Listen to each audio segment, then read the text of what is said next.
জনজাতিকরণ আমাক লাগিবই নো কস্টিং নো রেস্ট সত্যাগ্রহ আমাক লাগিবই নো কস্টিং নো রেস্ট জনজাতিকরণ লাগিবই।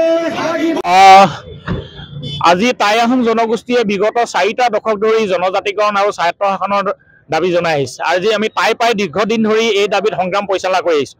আমি আশা কৰিছিলোঁ যে বিজেপি দলে কংগ্ৰেছৰ দৰে প্ৰতাৰণা নকৰি আমাক জনজাতিকৰণ প্ৰদান কৰিব। কাৰণ বিগত 2টাকৈ লোকসভা নিৰ্বাচন আৰু বিগত 2টাকৈ অসম বিধানসভা নিৰ্বাচনৰ পূৰ্বে বিজেপি দলে আমাক প্ৰতিশ্ৰুতি প্ৰদান কৰিছিল যদি তেখেতসকলে শাসনৰ গাদীলৈ আহে তেখেতসকলে টাই আহোমসকলক জনজাতিকৰণ কৰিব, 6 জনগোষ্ঠীক জনজাতিকৰণ কৰিব।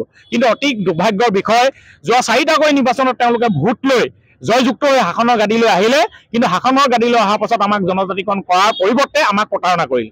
গতিকে প্ৰতিশ্ৰুতি আৰু প্ৰতাৰণা বহুত হ'ল। ইয়াৰ প্ৰতিবাদত আজি সমগ্ৰ অসমত টাইপাৰ আহ্বানত আজি জিলা আৰু মহকুমা সদৰসমূহত আমি অৱস্থান ধৰ্মঘট কাৰ্যসূচী আমি ৰূপায়ণ কৰিছোঁ। আৰু এই প্ৰতিবাদস্থলীৰ পৰা আমি আজি সকীয়াই দিব বিচাৰিছোঁ। কেইটামান দিন আছে আজি লোকসভা নিৰ্বাচনলৈ। গতিকে এই লোকসভা নিৰ্বাচনৰ পূৰ্বে ৰাষ্ট্ৰপতি অধ্যাদেশৰ জৰিয়তে হ'লেও আমাক জনজাতিকৰণ প্ৰদান কৰিব লাগিব।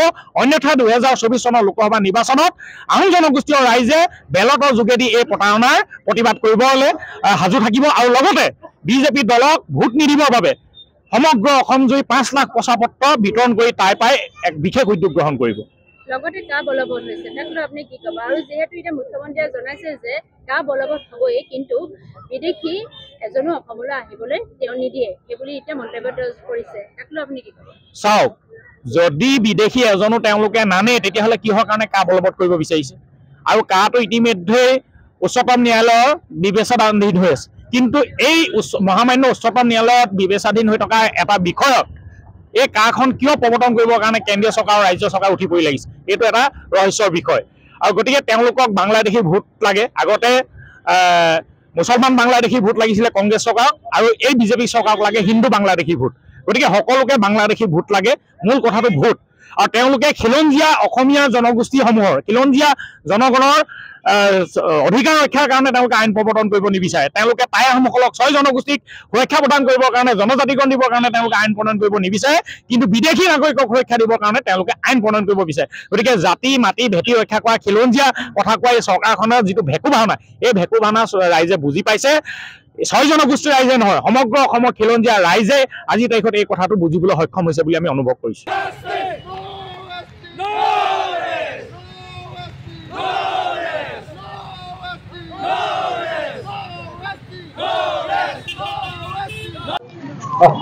আজি আমি যোৰহাটৰ আয়ুক্ত কাৰ্যালয়ৰ সন্মুখত ধৰ্ণা কাৰ্যসূচীৰ যোগেদি চুতীয়া যুৱ সন্মিলন অসমে চাউথ আৱাসী 3টা সংগঠনৰ সহযোগত এক প্ৰতিবাদী কাৰ্যসূচী গ্ৰহণ কৰিছোঁ।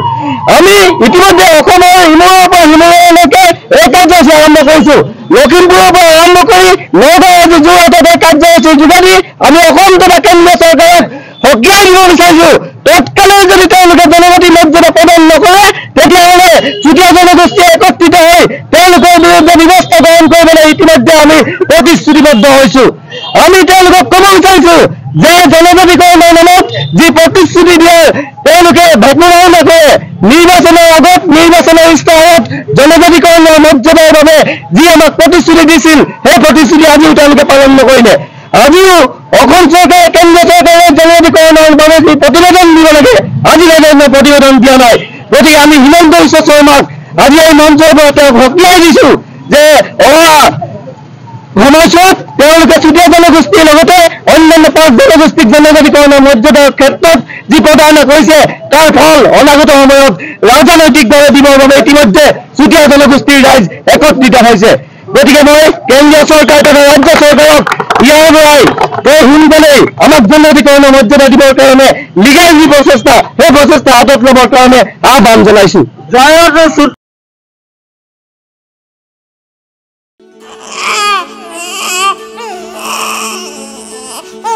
অভিনন্দন, আপোনাৰ এজনী ছোৱালী জন্ম হৈছে।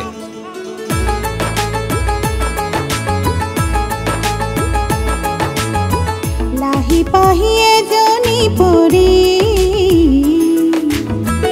আহিলে ঘৰখন উজলি।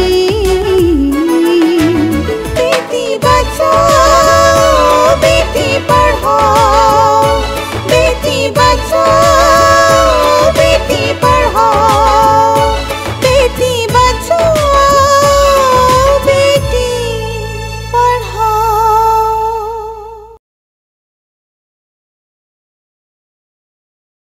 নমস্কাৰ।